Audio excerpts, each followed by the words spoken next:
Empezamos con el video de infectología y parasitología. Lo que debes de saber. Lo que vamos a revisar aquí es todo lo que debes de saber de infectología. Puede que, haya algunos detalles, pero que vas a tener que revisar después, pero esto es totalmente, van a venir muchas preguntas de todo esto. Vamos a pasar a la primera diapositiva, que es valorar lo de fiebre. Les recuerdo que pueden escuchar todos estos videos sin necesidad de estar viendo el video. ¿Verdad? Si tienen un teléfono, lo pueden estar viendo en el teléfono y estar escuchando el audio. Yo describo toda la diapositiva, así que no se les va a pasar nada si nomás lo están escuchando. Aparte les voy a dar de algunas tablas que van a poder bajar como PDF de las neumonías y de todas las enfermedades infecciosas. Les voy a dar una tabla para que la puedan bajar como PDF y también de una clasificación de sepsis que vamos a hablar más tarde en otra diapositiva. Empezando con lo de fiebre. Bueno, las causas de la fiebre es neoplasias, infecciones, enfermedades de tejido conectivo, medicamentos y menos comúnmente pues van a ser problemas hormonales como en el caso de hipertiroidismo. El hipertiroidismo no te va a dar fiebre, te da intolerancia a la temperaturas altas, ¿verdad? Al calor, pero cuando hay una tormenta tiroidea sí produce fiebre.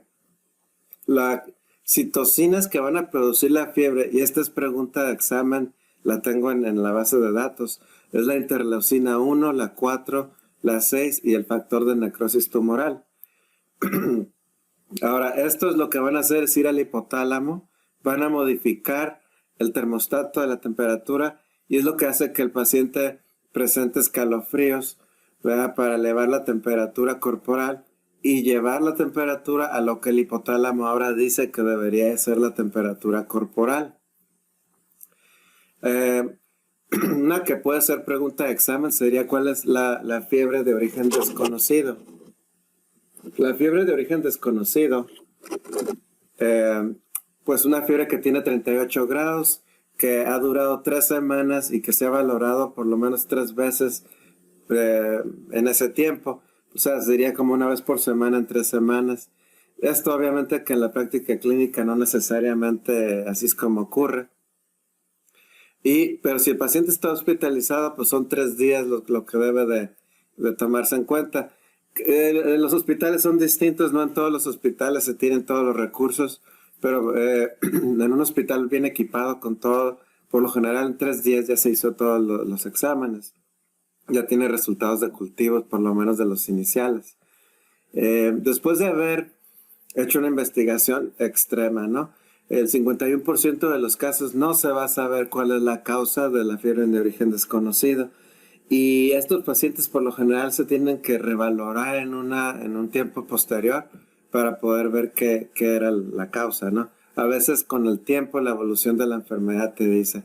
Yo tuve un caso en un paciente que no sabíamos que tenía y ya antes pues en el Seguro Social ahí se quedaban los pacientes 1, 2 semanas, 3 semanas. No se valoraba tanto que el tiempo de estancia, ¿no?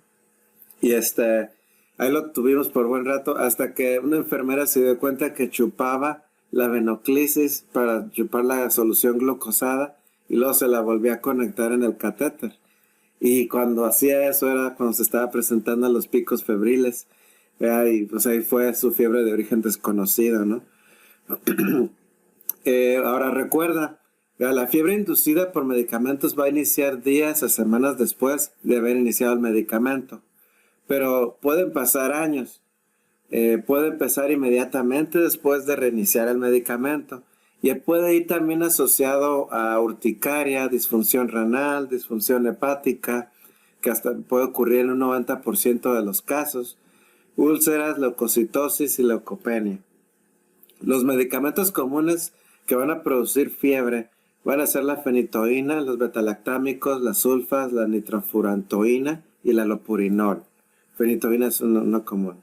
Y aquí les pongo un caso en donde una mujer de 30 años es diagnosticada con epilepsia, le inician la fenitoína y como a las 2 semanas presenta fiebre como de 38,3 y 2 días después aparte desarrolla una urticaria y algo de leucocitosis en el examen y pues la disfunción hepática que vamos a ver.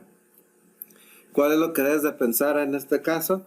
Les pueden poner varias cosas, ¿no? Pero que si se broncoaspiró, que si les van a poner, pero hay que tomar en cuenta que la fiebre puede ser del origen de la fenitoína.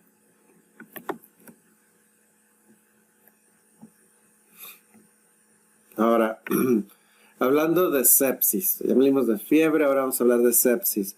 Cambiaron las guías y en el 2016 y se hizo una nueva clasificación. Y tratan de tener una escala, ¿verdad? Que requiere de un calculador donde se toman en cuenta varios parámetros. Y que si tiene un valor arriba de 2, se considera que tiene una mayor mortalidad. Esa escala se le llama escala de SOFA. Y aquí tiene una Q antes de la SOFA porque es Quick SOFA, ¿verdad? Que es Organ Failure Assessment Score, que es una forma abreviada. Ahora, se sabe que cuando un paciente tiene una frecuencia mayor de 22, tiene alteración del estado mental y luego tiene una presión sistólica menor a 100, va a tener una mortalidad incrementada.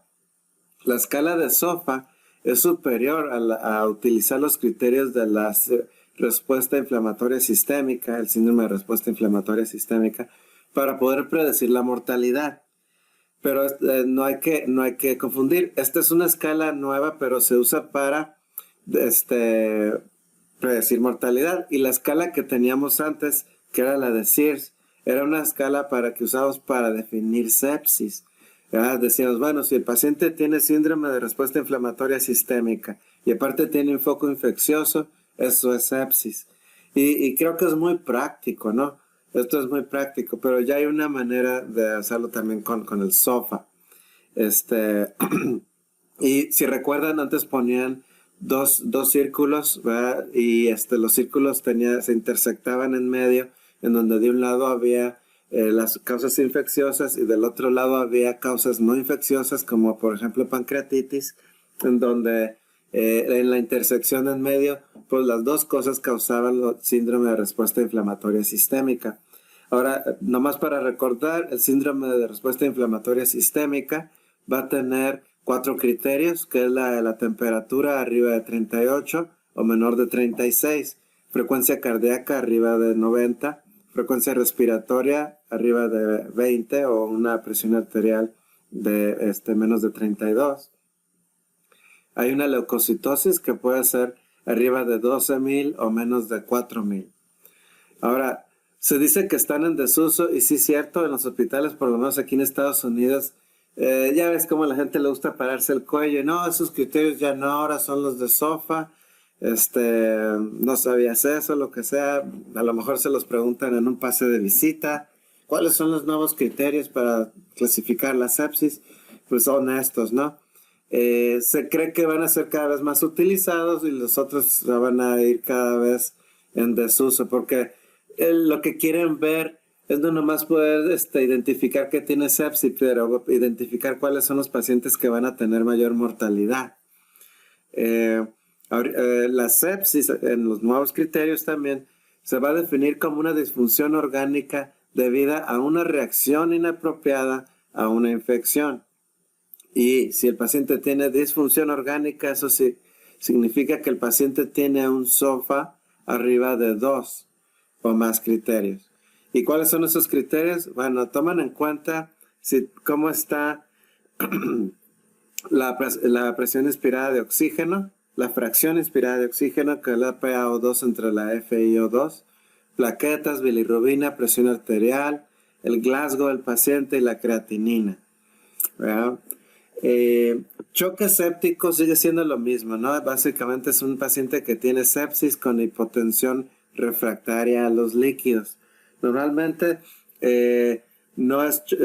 existe un término intermedio en donde decimos el paciente tiene una hipotensión asociada a sepsis y solamente cuando ves que con los líquidos no responde, entonces se le dice que tiene choque séptico. y la presión arterial media va a ser menos de 65, el lactato por lo general va a estar arriba de 2. Y falla orgánica múltiple, hay criterios para cada órgano y para cada sistema para decir que existe falla orgánica en ese órgano o sistema. Eso no se los puse aquí, pero va a haber falla de múltiples órganos, ¿no? Puede ser primaria o secundaria. Ahora, la falla orgánica múltiple primaria es la que ocurre directamente por la agresión que ocurrió, ¿verdad? Porque algo ocurrió directamente sobre el huésped y eso es lo que le está ocasionando la falla orgánica. O puede ser secundaria, que inicialmente no tenía falla orgánica, pero por el proceso infeccioso, el proceso de las citoquinas, de todos los mediadores, eventualmente desarrolla falla orgánica y esta sería secundaria. Les voy a dar la escala de SOFA y la pueden bajar aquí con un documento PDF, se las voy a dar aquí para que la puedan ver con un poquito más detalle. Vamos a ver a la siguiente diapositiva.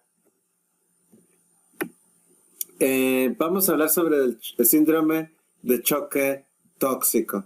El síndrome de choque tóxico en inglés le decimos el Toxic Shock Syndrome y va a ser causado por el estafilococo, pero también puede ser causado por un estreptococo o un clostridium. El que vamos a describir ahorita pues es el del estafilococo, ¿verdad? Que es el más común.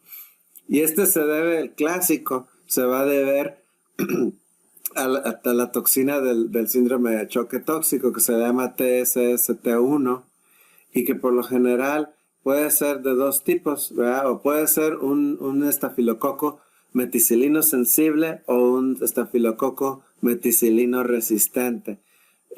Por convención yo lo dejé así porque para mí mentalmente es más fácil acordarme que MSSA es el meticilino sensible y MRSA es el meticilino resistente.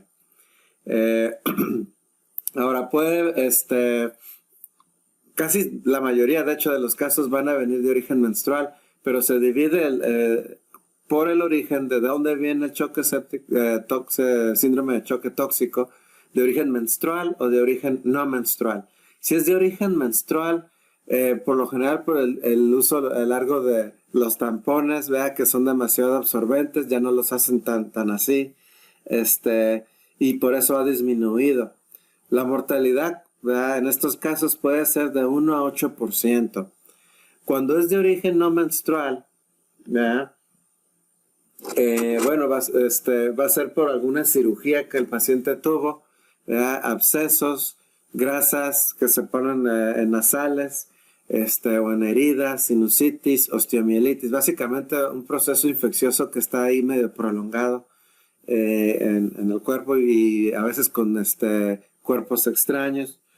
Y en estos casos, de hecho, la mortalidad es mayor. Cuando no es de origen menstrual, la mortalidad va a ser del 5%.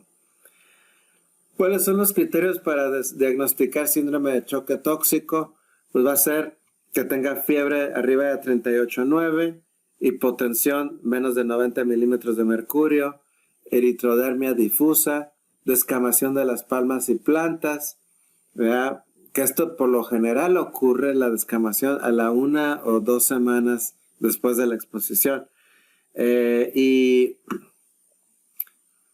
Y por lo menos hay 3 órganos o sistemas, ¿verdad? Cuando está más involucrado ahí. Hay otros síntomas, ¿verdad? Estos nada más son los criterios, pero los otros síntomas pueden ser diarrea, cefalea, dolor de abdomen, mialgias. Por lo general ocurren 2 o 3 días, ¿verdad? Pero puede ser más, hasta 65 días después de la cirugía o de haber tenido el absceso o algo así. Aquí les pongo un ejemplo de cómo se ve la descamación de las manos, ¿verdad? Y tienden a estar muy eritematosas. El tratamiento para estos pacientes, pues, depende de que si era de meticilino sensible o meticilino resistente. Si es meticilino sensible, es clindamicina, masoxacilina o nafcilina. Si es meticilino resistente, entonces es clindamicina o vancomicina o linezolida. El tratamiento de soporte, oxacilina en México lo van a encontrar como dicloxacilina, ¿verdad? Entonces puede que encuentren dicloxacilina con clindamicina. El tratamiento de soporte es líquidos intravenosos y retirar el material infectado. Algunas de las patologías ahorita que les mencioné de México, las enfoco muy a las guías de las guías de práctica clínica mexicana. Otras les doy lo que es en general y luego abordo las guías. Pero a veces la guía estaba tan buena que me basé principalmente en la guía mexicana. Entonces, todas estas diapositivas van a estar correlacionadas con las guías mexicanas y así lo verán conforme vemos más patologías. Tratamiento de soporte, líquidos intravenosos y retirar el material infectado. Ahora, les pongo un caso pequeño, ¿verdad? En donde está un masculino de 30 años de edad que tiene 2 días después de haber puesto un empacamiento nasal. A los 2 días después se presenta con fiebre de 39,5, taquicardia, ortostatismo, la presión arterial entre 90 y 78, eritema facial, pecho, en las palmas, y cuando ustedes lo revisen todavía tienen las gasas ahí puestas. Bueno, pues aquí lo que debes de sospechar, ¿verdad?, es de que tenga un síndrome de choque tóxico, ¿verdad?, y dar el tratamiento de soporte y dar el antibiótico indicado. A veces, y esto es algo que hacemos muy comúnmente, de que a veces dice, ¿será el sensible o el resistente? A veces damos el para resistente y tomamos el cultivo, obviamente, antes del antibiótico. Y si después el cultivo nos dice que es sensible, pues ya lo cambiamos al tratamiento que es para estafilococo sensible. Pero por lo menos se le dio el tratamiento que va a cubrir los dos. La vancomicina, aunque trata el meticilino resistente, la usamos por necesidad, ¿verdad? Y aparte la linezolida es bien cara, porque en realidad no es mejor antibiótico que dar dicloxacilina o que dar una cefalosporina de primera generación. La vancomicina no es tan buena, pero es la que da efecto con el meticilino resistente, por eso la usamos, pero de preferencia utilizaríamos otro antibiótico. Vamos a pasar a la que sigue. Ahora, vamos a hablar de las infecciones por catéteres endovenosos.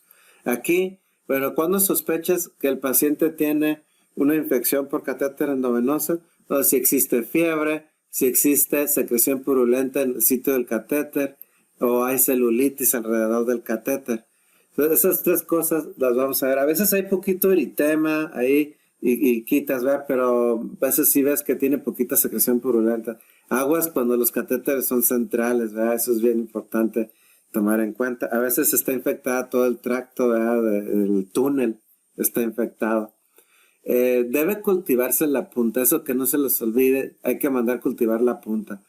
El diagnóstico lo vamos a hacer porque el cultivo de la punta está positivo, el paciente tiene fiebre o tiene un hemocultivo positivo, aquí se cambió solo, hemocultivo positivo.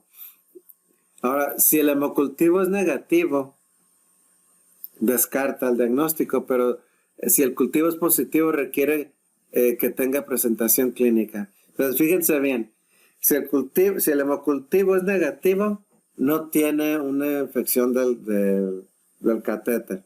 O sea, el paciente no tiene la infección. Pero si el cultivo es positivo, no significa que sí lo tenga, ¿verdad? Debe de tener la presentación clínica. No nomás por tener un hemocultivo positivo, vamos a decir que ya tiene una infección por el catéter. El paciente puede estar totalmente afebril, ¿verdad? Y por eso se usan por lo general más cultivos, no nomás un solo cultivo. Debe haber 2 cultivos positivos para poder decir. Ahora, el diagnóstico, además del cultivo de la punta del hemocultivo, debe estar separados por 2 horas. Entonces, se toma el hemocultivo o se quita la punta y luego a las 2 horas se toma lo que sigue. Ya sea que sea la punta o el hemocultivo, por lo general quieres quitar el catéter inmediatamente y a las 2 horas tomar un hemocultivo para ver si está positivo. Estos pacientes requieren realizárseles un ecocardiograma, ¿verdad? Porque pueden tener endocarditis. Ahora, la decisión que siempre se tiene que hacer, y esto lo vemos muy seguido con catéteres de diálisis, ¿verdad? ¿Le quitamos el catéter o no le quitamos el catéter? Pero se puede mantener el catéter si el hemocultivo es coagulasa negativo, si no hay infección en el túnel, si no se ve que hay embolismo séptico, si no se ve que hay celulitis y el paciente no tiene sepsis. Entonces, si usted, el paciente, no tiene sepsis ni celulitis, no hay nada de esto, entonces el catéter lo podemos dejar, no es necesario quitarlo. Pero si el catéter, pero si es un catéter periférico y tiene infección, lo quitas, eso sí, no, estamos hablando de un catéter que a lo mejor es central o que es una de hemodiálisis. Pero si el catéter es periférico, pues quítalo, ¿para qué lo dejas? Si se ve que hay infección en el túnel, quítalo.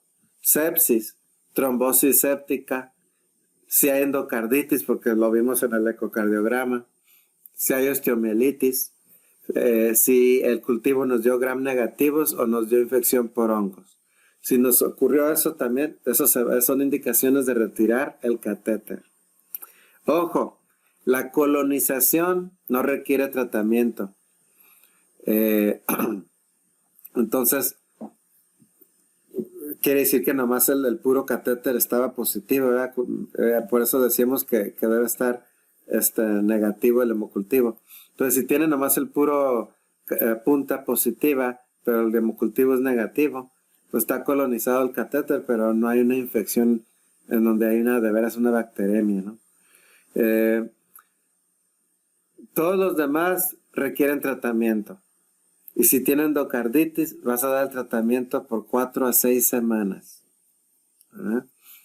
El tratamiento empírico se hace con vancomicina y alguna penicilina antipseudomónica, fluoroquinolona o cefalosporina de tercera generación, porque quieres cubrir el estafilococo meticilino resistente. Debe checar que el cultivo esté negativo al séptimo día. Si está el hemocultivo positivo, pues ya habíamos dicho, hay que hacer ecocardiograma. Si está positivo, se tiene que dar 4 a 6 semanas. Y el eco, como a las 2 semanas, es cuando repetiríamos, también debe de estar negativo, ¿verdad? Entonces, esas son como las guías de cómo manejar este tipo de catéteres. Penicilina antiseudomónica sería como la piperacilina con sulbactam. Esa es una penicilina antiseudomónica. Fluoroquinolona y cefalosporina de tercera. Cuando ya tienes el cultivo y sabes que es meticilina sensible, no es necesario mantener la vancomicina. Si se ve que es un meticilina sensible, podrías manejarlo también con oxacilina o dicloxacilina, algo así, o la cefalosporina, ¿ya? No necesariamente antipseudomónica si vemos que no tiene pseudomonas. Ahora, hablando de esto, pues vamos hablando de lo que sería la endocarditis. La endocarditis, bueno, pues tenemos que dar antibióticos profilácticos para evitar la endocarditis. Esa sería la medida de prevención. Y en el video de cardiología menciono en qué casos por cardiopatía pues debes darse antibiótico profiláctico. ¿Quiénes tienen más riesgo? Pues los que tienen válvulas protésicas. Y si el paciente ha tenido endocarditis previamente, también ese es un factor de riesgo. Mediano riesgo, bueno, cardiopatías congénitas, valvulopatías adquiridas, prolapso de válvula mitral con insuficiencia y cardiopatía hipertrófica. Ahora, ¿quiénes no requieren profilaxis antibiótica? Les pongo aquí una tabla. Aquí se ve la vegetación, ¿verdad? Que está en la válvula mitral, ¿verdad? Entre la aurícula y el ventrículo izquierdo. La vegetación. Los que tienen cardiopatías, que sea comunicación interauricular, comunicación interauricular que está reparada o interventricular que ya está reparada, un conducto arterioso persistente, que el paciente tuvo una revascularización. El prolapso de la válvula, si no hay insuficiencia, no requiere profilaxis, pero si tiene insuficiencia, sí requiere. Los marcapasos y los desfibriladores tampoco requiere, si el paciente lo tiene, de que reciba antibiótico profiláctico. Y los procedimientos en donde no se requiere, pues es una intubación, una broncoscopía, una panendoscopía, partos, cesáreas, cateterismo cardíaco o nada más hacer una incisión en la piel. Este tipo de procedimientos no requiere tratamiento antibiótico. Seguimos con endocarditis. ¿Cuándo vas a sospechar que el paciente tiene endocarditis? Bueno, si existe una adicción a drogas intravenosas, que el paciente ya tenía una endocarditis previa, le hicieron un trabajo dental reciente o ha tenido procedimientos invasivos y que el paciente tiene, factores de riesgo como ya los hemos mencionado. Ahora, ¿qué síntomas son los que da? Pues fiebre, ¿verdad? Sería el principal. Pero es común, a mí me ha tocado, ¿verdad?, que estás pasando visita diaria a un paciente y es donde es el criterio clínico, ¿no? A veces diario le escuchas los ruidos cardíacos, pero al día siguiente trae un soplo y ese soplo no lo tenía el día anterior. Y sabes que el paciente está ahí porque tuvo una cirugía o porque tuvo un procedimiento donde hay un proceso infeccioso, sospecha que el paciente tiene una endocarditis. Datos neurológicos nuevos, ¿verdad? Y la presencia del soplo, obviamente que te hace sospechar de que el paciente pueda tener un embolismo séptico. Ahora, ¿qué le ves en la exploración física? Pues los datos clásicos, ¿verdad? Que serían petequias. Puedes ver nódulos de Osler, que son los que estoy señalando aquí en esta fotografía. Hemorragias en astilla. Las lesiones de Genoway, si se fijan, todo se refiere a esos embolismos pequeñitos que se están enviando, ¿verdad?, por las vegetaciones. Las lesiones de Genoway son parecidas a los nódulos de Osler, pero están en las palmas de las manos. Puede haber esplenomegalia y puede estar las manchas de Roth, que esas son manchas, ¿verdad?, pero están en la retina, ¿verdad?, pero se deben a lo mismo, es la misma fisiopatología. Vas a encontrar que el paciente tiene leucocitosis, anemia, puede haber una hematuria microscópica, va a estar elevado, ¿verdad?, por inflamación, la velocidad de sedimentación globular, va a estar elevado, si le midieras el factor reumatoide también se eleva y la proteína C reactiva. A nivel cardiológico, si le tomas un electrocardiograma, se va a ver de que existe un PR prolongado, ¿verdad? El PR prolongado te habla de que el paciente potencialmente puede tener un absceso en la válvula. Y el otro dato es de que es una falla cardíaca clínica. Entonces, un paciente que está en el hospital, que tiene un problema infeccioso, de repente tiene un soplo nuevo y luego te desarrolla falla cardíaca, eso te hace sospechar, ocupa un eco inmediatamente y potencialmente ir a cirugía de corazón. Los nódulos pulmonares, ¿verdad?, en la radiografía de tórax, es lo que se va a observar, radiografía de tórax, nódulos. Ojo, ¿verdad?, a todos les vas a pedir un ecocardiograma transtorácico.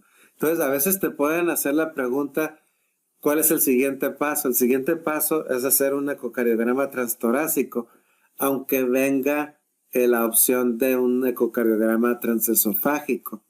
El ecocardiograma transesofágico es el mejor estudio para verlo. Entonces, si la pregunta dice, ¿cuál es el mejor estudio o el más sensible o algo así? Pues es el transesofágico. Pero ¿cuál es el primero que pides? Es el transtorácico, ¿verdad? Y después sigue el transesofágico.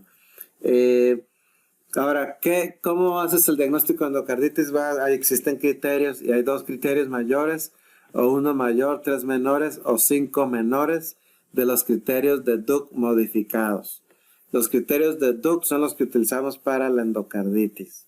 Los mayores, pues que tenga un hemocultivo positivo 2 veces, que se vea la vegetación en el ecocardiograma y que haya una insuficiencia valvular. Y si se puede saber si es nueva, pues mejor. Y los criterios menores, que factores de riesgo es un factor menor, fiebre, fenómenos embólicos, que el paciente tiene una glomerulonefritis o un factor reumatoide positivo, que son fenómenos inmunológicos. Entonces, esos son los criterios de Duke modificados para endocarditis. Y pues nomás hay que aprendérselos, es lo único. Vamos a pasar a la siguiente diapositiva.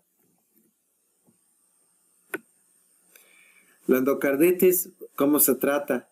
Bueno, primeramente, lo que hay que saber inmediatamente si le vamos a tener que hacer cirugía urgente o no. Y el paciente que requiere cirugía va a ser el que tiene una falla cardíaca por disfunción valvular, que tiene una bacteremia persistente a pesar de ya estar en antibióticos, una recaída del tratamiento prolongado por las válvulas protésicas, y si el causal es Staphylococcus aureus, eso te hace que esa válvula protésica va a requerir reemplazo, ¿no? Ahora, el tratamiento médico pues va a ser empírico inicialmente y se agrega la vancomicina con gentamicina o ampicilina sulbactam con gentamicina. Que esta sería también una penicilina antipseudomónica, ¿no? La endocarditis que el paciente agarró en el hospital, vas a iniciar también con vancomicina, gentamicina y puedes dar rifampicina si tiene epidermidis. Una penicilina antipseudomónica se le agrega o un beta con beta-lactamasas, porque vamos a tratar gram negativo. Entonces, a nivel hospitalario, vancomicina, genta y rifampicina y la cefalosporina o penicilina antipseudomónica. La duración del tratamiento en una endocarditis va a ser de 4 a 6 semanas. En el caso de una endocarditis derecha que es sensible a meticilina, el estafilococo, ese es un caso en el que se pudiera tratar con 2 semanas, nafcilina o una aminoglucósida. Ahora, les pongo aquí un caso en donde sea un masculino de 46 años con fiebre de 2 semanas de evolución y falla cardíaca nueva. A la exploración física tiene hemorragias en astilla, tiene una hemorragia conjuntival izquierda, tiene un soplo nuevo de insuficiencia mitral. El eco muestra una vegetación oscilante en la válvula mitral. ¿Cuál es el tratamiento empírico para este paciente? Entonces, está sospechando que tiene una endocarditis y el tratamiento empírico, como habíamos dicho, debe tener vancomicina con gentamicina. Sería tratamiento empírico. Ahora, si revisamos nosotros las guías mexicanas, hay datos interesantes que también los vamos a revisar. Les extraje lo que se me hizo más importante, por si no tuvieran tiempo de revisar la guía. Mencionan que la mortalidad puede ir del 15 al 20%. Al año, estos pacientes pueden tener una mortalidad hasta del 40%. Y en el hospital, la mortalidad intrahospitalaria de alguien con endocarditis puede ser hasta 26%. En México se debe principalmente por una afección de la válvula por fiebre reumática. Y la incidencia mundial es de 3 a 10 por 1000 pacientes al año. No se encuentra el factor predisponente hasta en un 40% de los casos. Y la causa principal, según la guía mexicana, Staphylococcus aureus. Ahora, en la guía mexicana hacen una distinción dependiendo de la duración, que si es aguda o si es subaguda. Si es aguda, sospechan Staphylococcus aureus. Si es subaguda, pudiera ser, o sea, más de 2 semanas, puede ser también un Staphylococcus viridans, que es el 50% de los casos, y el bovis, que es en el 25% de los casos, Enterococcus fecalis, 10%, y Staphylococcus epidermidis, 2 a 5% de los casos. Ahora, a veces puede ser algo más crónico, ¿verdad? En donde la paciente padece ya de una endocarditis por años. Y ahí pensamos en otro tipo de bacteria como Coxiella burnetii. Y para esto pues, se puede hacer un diagnóstico serológico y PCR. Ahora, también según la prótesis y qué tanto tiempo después de haber colocado la prótesis, nos puede más o menos decir a qué se debe o cuál es el germen causal. Entonces, si es por una prótesis que se colocó en menos de 12 meses, pues vamos a sospechar que fue Staphylococcus aureus, Staphylococcus epidermidis, que puede ser 60-80% de los casos, gram negativos y hongos como Candida y Aspergillus. Si el paciente ya le habían colocado la prótesis y tiene más de 12 meses, entonces va a ser igual como si fuera una infección de válvula nativa, ¿verdad? Entonces nada más la epidemiología cambia un poquito en la bacteria cuando es menos del año de haberle puesto la válvula, pero después del año de la válvula, la etiología casi siempre es igual que cualquier paciente. Para evitar, ¿verdad?, profilácticamente una infección valvular, el día de la cirugía, pues se tiene que dar profilaxis y se da por unos 48 horas con vancomicina o una cefalosporina. Esa es la manera de prevenir. El método diagnóstico, pues, es el hemocultivo y se requiere, no requiere que el paciente tenga fiebre para tomar la muestra. Y se toman 3 muestras separadas por 30 a 60 minutos. Se toman 30 a 60 minutos en 24 horas. Se deben tomar hemocultivos durante todo el tratamiento para monitorear la respuesta. Y lo que estamos valorando es de si el cultivo se negativiza. De tener un cultivo positivo, después debe ser negativo. Y a veces vemos que no se negativiza, que sigue saliendo positivo, es decir, que no está respondiendo. En el caso de Coxiella burnetii, la que puede producir una endocarditis crónica, la serología por lo general es diagnóstica. Las de crecimiento, hay unas bacterias que son de crecimiento lento, que también les dicen ASEC, ¿verdad?, que es la Brucella, Coxiella, Bartonella, Troferima, Whippley, Mycoplasma y Legionella. Esas son causas de unas bacterias de crecimiento lento, que son más así, dan cuadros más subagudos o crónicos. Y debe estos pacientes de recibir un tratamiento intravenoso, intrahospitalario, porque pues es una condición muy grave, ¿no? Ahora, este cuadro lo hice de las guías mexicanas, por eso dice Cenetec. Y fíjense bien, este cuadro, o sea que es un ahorro de tiempo andar buscando todo esto para ustedes. Que es, si el germen es Streptococcus beta hemolítico o viridans o pneumoniae, puede ser penicilinibles sensibles y resistentes, especialmente para el pneumoniae. Si es penicilino sensible, lo puedes tratar con una penicilina G, ¿verdad? Así de sencillo, y la duración 4 semanas. Pero si la penicilina, la bacteria es penicilino resistente, el estreptococo, entonces se le puede dar un aminoglucósido o vancomicina, y el tratamiento, si se da con aminoglucósido, es 2 semanas, y si se da con vancomicina, es 4 semanas. En el caso de estafilococo meticilino sensible con válvula nativa, el tratamiento es dicloxacilina y opcionalmente se le puede agregar aminoglucósido.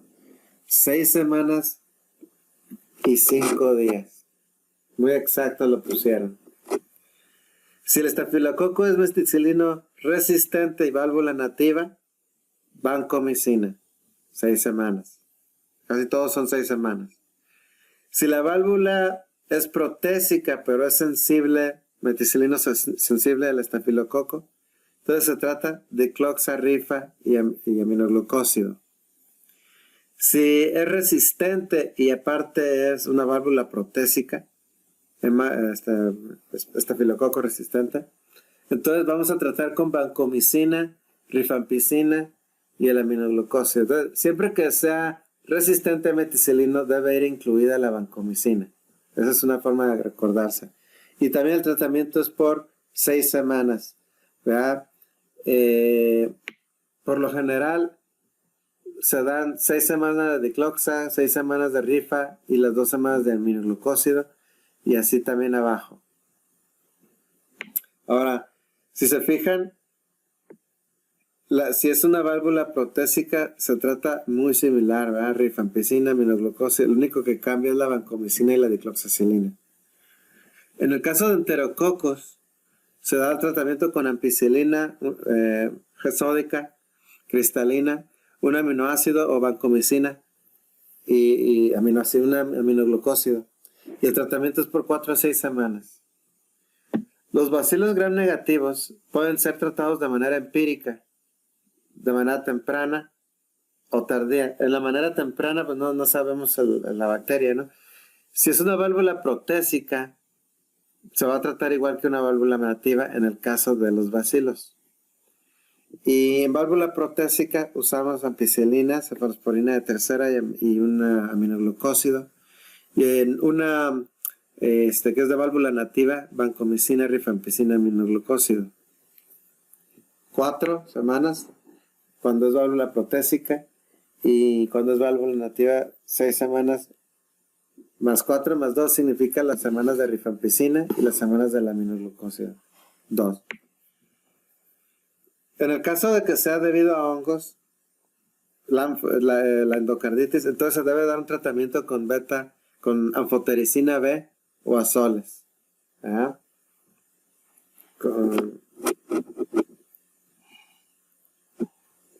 Y azoles son como fluconazol, todo eso.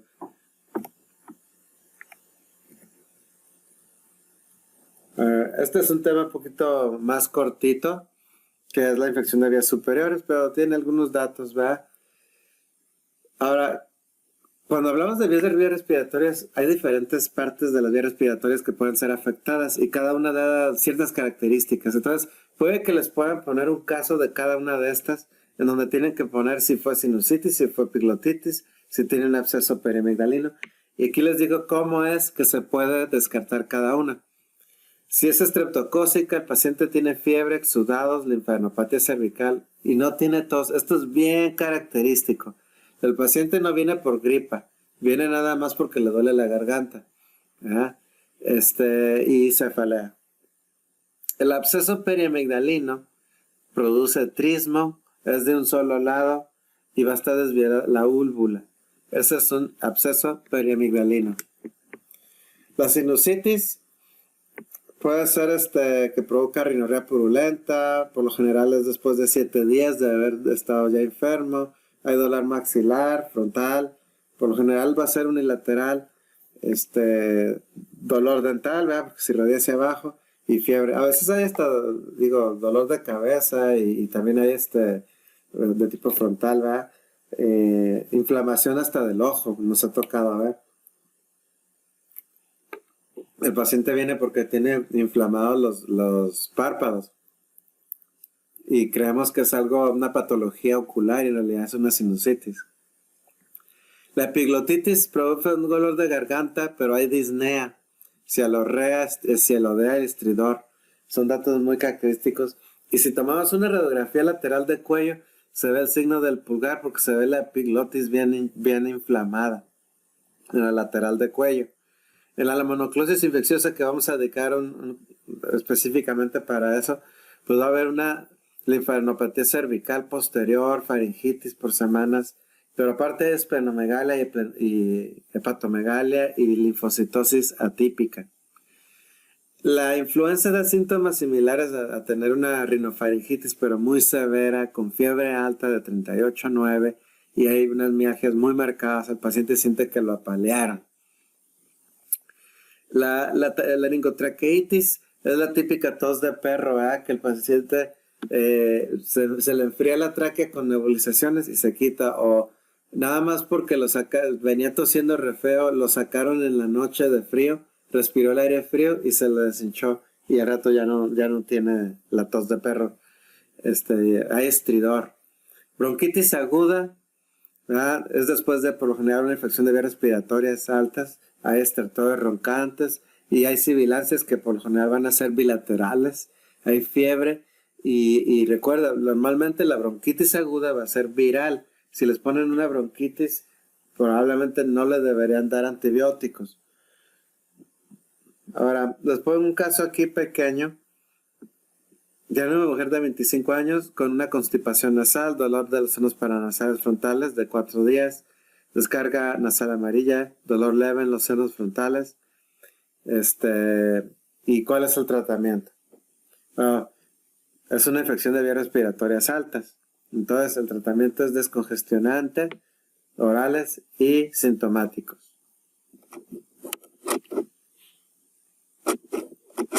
Bueno.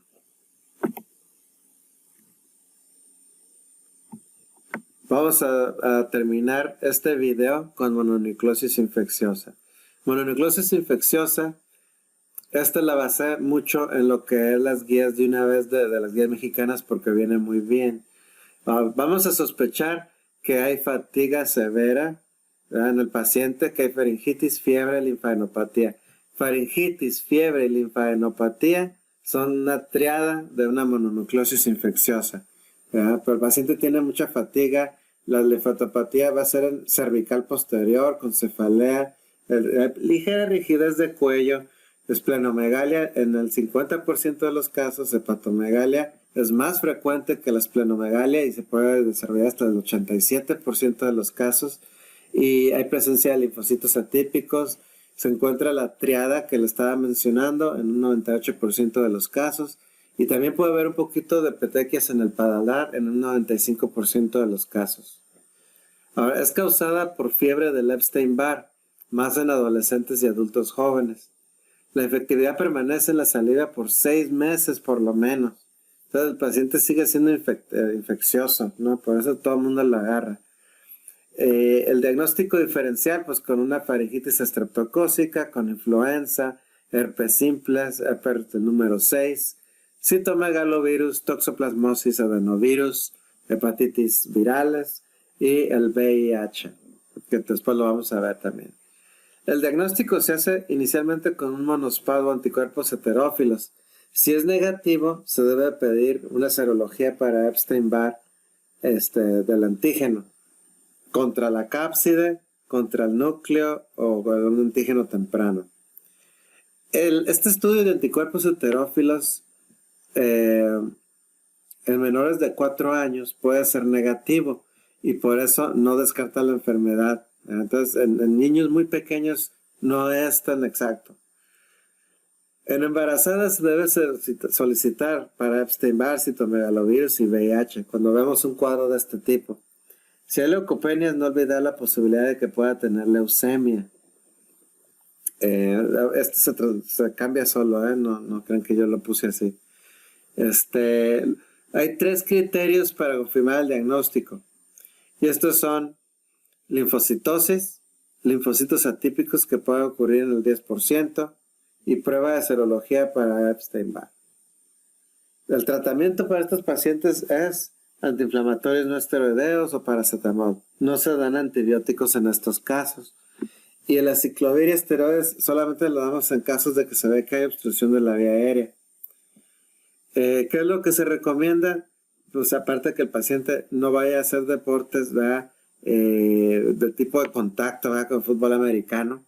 Datos de alarma como dolor abdominal y disnea, eso también sería, hay que recomendar de que reconozca los datos de alarma, porque entonces tendría que irse a urgencias, al hospital. La indicación de los esteroides es en obstrucción de las vías aéreas, anemia hemolítica, afección, afectación miocárdica, neurológica, neutropenia o trombocitopenia. Que esta por lo general, la trombocitopenia, ocurre como después de las 3 semanas. ¿Verdad? Entonces esas son las indicaciones de esteroides. Ok, aquí acabamos este video y seguimos con el siguiente. Gracias.